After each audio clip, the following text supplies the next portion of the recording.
Әлі мына сен қойсы мезгілде, қойсы моментта аңладың, что Милеуша сенікі. Ол сенің білән болырға тиіш кіші екенін. Білмеймін, ол аны аңламадым да, мен іштір өзінен өзі келіп шықты. Yok ол болады бетін нендір мезгілі мына шу, нендір ой башынан келіп қойған.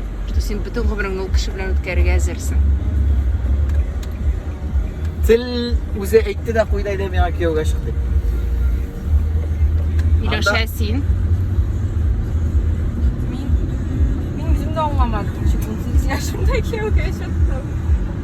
Qizlaring 18 yaşında kuyovga chiqqan kelar edimi? Ayi?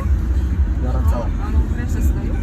Demak, ular 18 da kuyovga chiqib bo'lsa, 15-16 yoshda уже yigitlar yonidan yurib boshqa tishlar bitadi. Hozirgi zamonda shulay boshlanadi-da endi.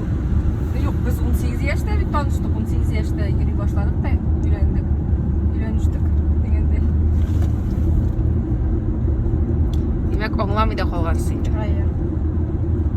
Ең әйбәті шулайын адам. Аңлап Аңлап шығып, бүтінісін шутлай басқасам.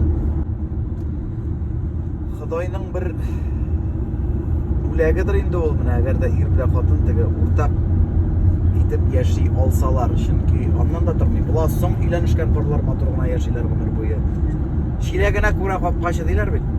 Татарда мына шулда зур роль уйный күрәсең. Бар бит барлар тігі икенче хатын бәйге килсә, икенче ир белән дә яшәп китәләр. Сирәк. Бу сирәк, әлбәттә. Кай вакыт була дүртәр хатын алыштырган ирләрдә андый вакытта берәү әйткән бит, дүртенче хатын белән аерылды, нишләргә дип. Әйтәм, кайт беренчесенә. Монда уже гаип үзеңдә ахырсы.